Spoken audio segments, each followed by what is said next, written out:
Дараагийн мэдээг танилцуулъя. Нүүбийн арь сүнгөөр ялгуурлан гадуурхтаа тэмцэх асуудлаарх хорооноос өмнөд Солонгосын цагаач ажилчдын нөхцөл байдалтай холбоотой шүүмжилсэн ийм мэдээллийг гаргасан байна. За сүүлийн үед өмнөд Солонгост ажиллаж байгаа цагаач иргэдийн эсрэг үзэн ядсан үг хэллэг ихээхэн нэмэгдсэн. За мөн тэдгэрийг бол ялгуурлан гадуурх хандлага ч гэсэн нэмэгдэж байгааг Нүүбийн тус хорооноос анхааруулж байна. Нүүбийн арь сүнгөөр ялгуурлан гадуурх явдлыг устгах хороонд тус улсын арь сүнгөөр ялгуурлан гадуурх эсрэг авч байгаа арга хэмжээнд нь бол санаа зовж байгаагаа илэрхийлсэн. За тус улсын хүнийг эрхийг хамгаалах үндэсний байгууллага бол энэ тал дээр үр дүнтэй арга хэмжээ авч чадахгүй байна гэж шүүмжилсэн байна. За саяхан Нүүбийн арь сүнгөөс ялгуурлан гадуурхыг устгах хорооны гаргасан тайланд онлайн буюу цахим бол орчинд за мөн офлайн орчинд арь сүнгөөр ялгуурлан гадуурх үзэл улам бүр нэмэгдэж байгааг онцлон тайлан гаргасан байна. За ялангуяа цагаачд, орогнол хүсэгчд, дөрвөсөд за исламын шашинтай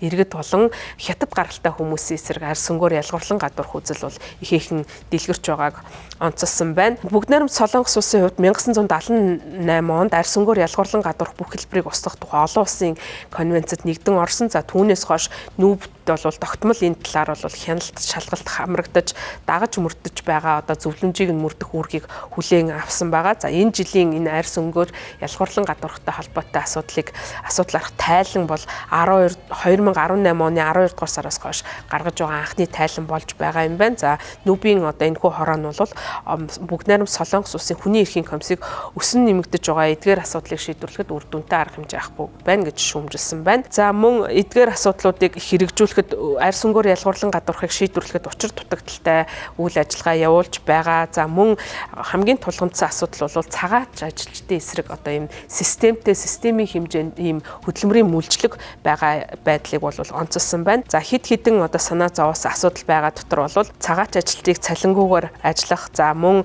Солонгос иргэдээс 3 дахин одоо тэдгээр хүмүүс бол цалингуу байдлаар ажиллах нь бол их байдгийн байна. За мөн нийт цагаач ажилтны бараг тал хувь нь бол орон сууцны бус байгууламжинд амьдардаг. За стандартын бус орон сууцнд бол амьдрах нь түгээмэл байгаа юм байна. За мөн үйлдвэрлэлийн ослоор нас барах түвшин Солонгосын одоо өөрийн ажилчтай харьцуулахад бараг 2 дахин их байгааг Нүүбийн тайланд онцлсон байна. За мөн сүүлийн үед бол цагаач ажилчтай холбоотой хөдөлмөрийн мэлжлэг хүн худалдаалах гэмт хэргийн тоо бол ихээхэн нэмэгдэж байгаа юм байна. За хохирогчдын ихэнх нь хөдөлмөрийн мүжлэгт өртөж байгаа. За мөн цалингаа одоо удаан хугацаанд авч чадахгүй байх асуудал бас гардаг. За гендрийн эрхтгийгч байдал бол их байдгийг тус улсын гендрийн эрхтгийгч байдал гэр бүлийн яамнаас бол мэдээлсэн байна. За цагаач иргэдийн эсрэг хүн худалдаалах одоо гэмт хэргийн тоо 2023 онд 3 гарч байсан бол 2024 онд 12% болж өссөн бол 2025 оны эхний 4 сард бол 12 тохиолдол батлагдсан байдлаар бол бүртгэгдэж байгаа. За батлагдаагүй түүнээс ч олон одоо тохиолдол бий гэж бас үзэж байгаа юм байна.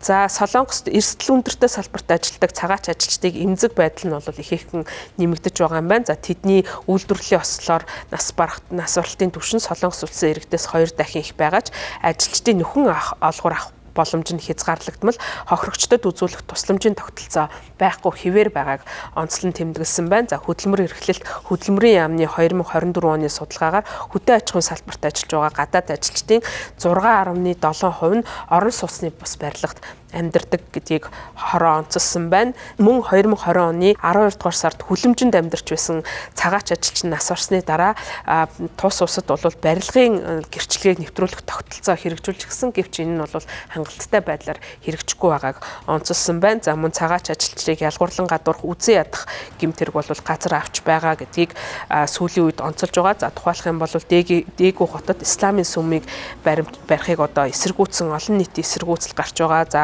бичиг баримтгүй цагаачдыг саатуулах хүчирхийлж буй олон видео бичлэг бол олон нийтийн сүлжээгээр бол цацагдж байгаа юм байна. За тийм учраас бол Нүүбийн хорооноос хэвлэл мэдээллийн хэрэгсэл интернет болон олон нийтийн мэдээллийн хэрэгслэр арь сүнгөөр ялгуурлан гадуурх үзэл үзэн ядалт гадуурхах үзлийг арилгахыг засгийн газраад бол уриалсан байна. Хэвлэл мэдээллийн байгууллагатай энэ чиглэлээр бас ажиллахыг уриалсан байна. За цаашдаа бол хараад үр дүнтэй хяналтын тогтолцоог бий болгох нь чухал гэдгийг онцлсон байна. За мөн тус хорооноос мэдгдснээр бичиг баримтгүй цагаач иргэдэд бол хит их торгуул ногдуулдаг.